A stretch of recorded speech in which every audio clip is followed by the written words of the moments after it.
Fikra za fedha ni mtazamo na namna mtu anavyofikiri kuhusu kupata, kutumia na kuwekeza fedha. Tofauti kati ya watu wanaofanikiwa kifedha na wasiopiga hatua ni namna wanavyofikiri na kufanya maamuzi kuhusu fedha. Watu wenye fikra sahihi za fedha huwa wanatambua utajiri unajengwa kwa nidhamu, maarifa, uvumilivu na maamuzi mazuri ya kila siku. Fikra ya kwanza, mafanikio ni vitendo, sio maneno. Mafanikio hayaji kwa kusema unataka kuwa tajiri au kufanikiwa.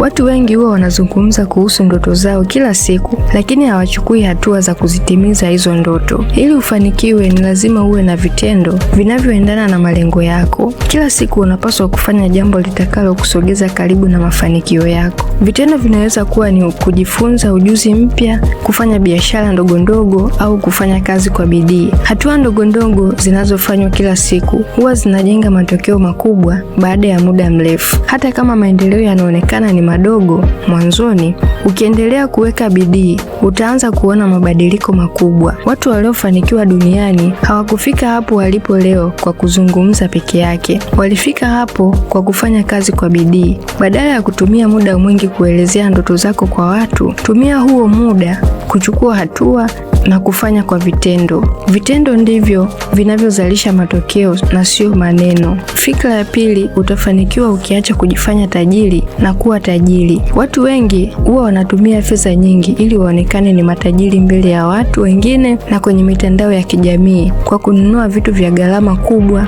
kuvaa mavazi ya kifahari na kuishi maisha ya anasa wakati uwezo wao wa kifedha bado ni mdogo. Tabia hii huwa inawafanya washindwe kuwekeza na kujenga utajiri wa kweli kwa sababu ya kuishi maisha ya kuiga na maisha ya kuigiza. Kuwa tajiri wa kweli ni uwezo wa kuwa na asset, akiba, uwekezaji na vyanzo vya mapato vinavyokupa uhuru wa kifedha. Watu wenye utajiri wa kweli huwa wanaishi maisha ya kawaida na wanatumia fedha zao kutengeneza mafanikio kwa kuweka mbele malengo ya muda mrefu kuliko sifa za muda mfupi. Acha kutumia fedha nyingi kwa ajili ya kuwafurahisha watu na kuwalizisha ili upate sifa, comment na like nyingi kwenye mitandao. Hakikisha unajenga tabia ya kuwekeza, kuishi chini ya kipato chako, kuweka akiba, kwa sababu bora kuwa tajiri kimya kimya kuliko kuonekana tajiri wakati umejawa na madeni na matatizo mengi ya kifedha. Fikra ya tatu, mafanikio yanajengwa kimya kimya, sio kwa kujitangaza. Mtu anayefanya kazi kwa bidii hahitaji kutangaza kila hatua anayoifanya. Kujitangaza kupita kiasi unaweza kupoteza muda, fedha na focus kwenye kitu unachokifanya. Watu wanaotangaza kila mpango walionao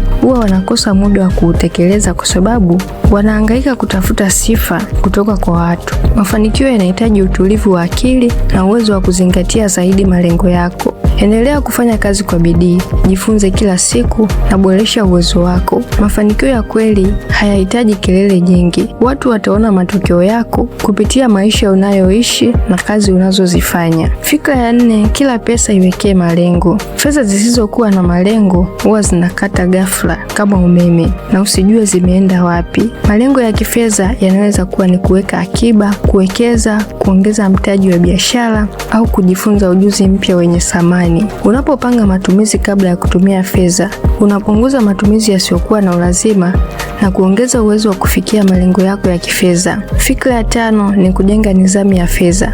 Nidhamu ya fedha ni uwezo wa kutumia fedha kwa busara. Hii ni tabia ya kupanga matumizi kwa kutumia bajeti ambayo itakusaidia kuishi chini ya kipato chako, kuweka akiba, kuwekeza, kutumia fedha kwa busara na kuepuka matumizi yasiyokuwa na ulazima. Nidhamu ndiyo msingi wa mafanikio ya kifedha. Mtu mwenye nidhamu ya fedha hafanyi maamuzi kwa hisia. Kabla ya kununua kitu, lazima ajiulize kama hicho kitu kina ulazima wa kukinunua. Fikra ya sita ni kujenga vyanzo mbalimbali vya mapato. Vyanzo vya mapato vinaweza kuwa ni biashara, uwekezaji, kilimo, ufugaji, kazi za mtandaoni au kutumia ujuzi ulionao kama chanzo cha kujipatia fedha. Kadri unavyokuwa na vyanzo vingi vya mapato, ndivyo unavyopunguza changamoto na matatizo ya kifedha. Mafanikio ya kifedha huwa yanaanza na fikra chanya. Mtu anayeelewa mafanikio yanahitaji vitendo kwa kufanya kazi kwa utulivu, kujenga nidhamu ya fedha na vyanzo mbalimbali vya mapato, huwa anajiwekea nafasi nzuri ya kupata uhuru wa kifedha.